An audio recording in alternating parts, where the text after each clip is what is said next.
যতটা ড্যামেজ হয়েছে সব তো আবার নতুন করে গড়তে হবে।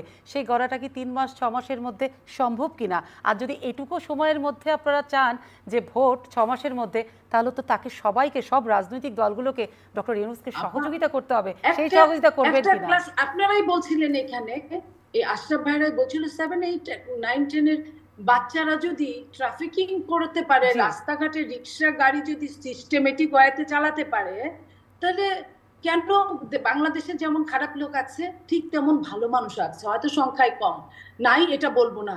আপনি যদি ওইটা মাথার মধ্যে মাইন্ডসেটে ঢুকান যে আমি যত তাড়াতাড়ি পারবো দিয়ে দিব, ততটাই বেটার হবে। আপনি যদি সিস্টেমটা চালু করে দেন, সিস্টেমটা চালু করাই ব্যাপার।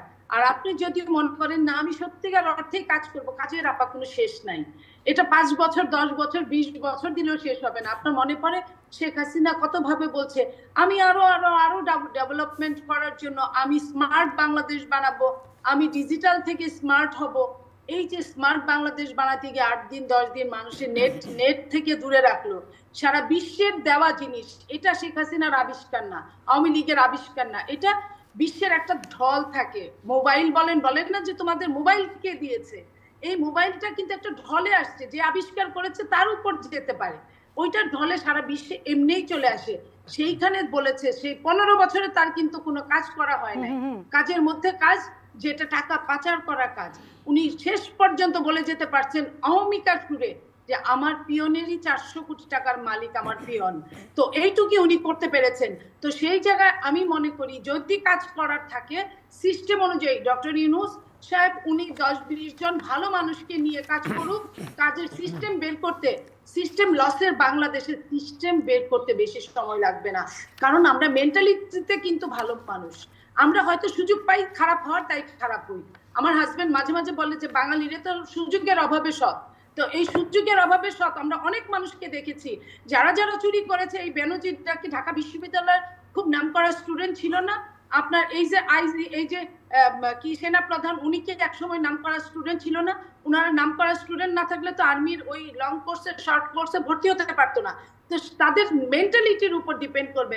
বাংলাদেশের যে নূর বললেন কয়েকজন ব্যবসায়ী শিল্পপতির নাম, তারা কি আপনার লেখাপড়ায় যাই থাকুক না কেন, লেখাপড়াও আছে, আমি সালমান এফ রহমানের কথা আমি বলতে পারি না যে সে মূর্খ, কিন্তু লাভ কি হয়েছে? যত জায়গায় যত চুরি চামারি আছে সব তাদের মুখস্থ, তাদের নখদর্পণে।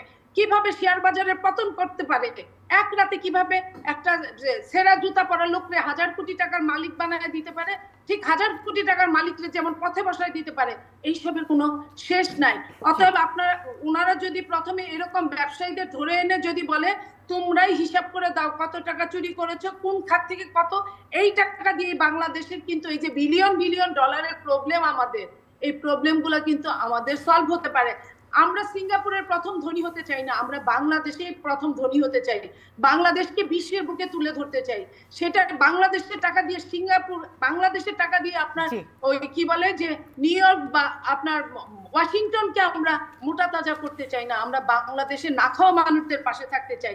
এই না খাওয়া মানুষদের পাশে যারা আছে তাদেরকে আমার পক্ষ থেকে, আমার দলের পক্ষ থেকে স্যালুট। আর যারা নাই তারা সবসময় ইতিহাসের পতিত জিনিস, তারা সে যেই হোক না কেন তাদের পালায় গিয়ে, হয়তো শেখ হাসিনা পালানোর মতো সুযোগ পেয়েছে, পরবর্তী কেউ যে পালানোর সুযোগ পাবে এমন কিন্তু বলা যায় না। আর পালানোর সুযোগ পেলেই বাকি আপনার বন্দি বিনিময় চুক্তি যে দেশের সাথে আছে তাদেরকে কিন্তু বন্দি দিয়ে দেওয়া উচিত, দিয়ে দিতে হবে। তো এই জন্য আমরা মনে করি যত আর্লিয়েস্ট পসিবল সরকার গঠন করে বন্দি বিনিময় চুক্তি অনুযায়ী তাকে আমাদের কাছে ফেরত আনা উচিত। কারণ আমার যতদূর জানা ভারতের সঙ্গে আমাদের বন্দি বিনিময় চুক্তি আছে, তাহলে কেন ফেরত দেবেন না?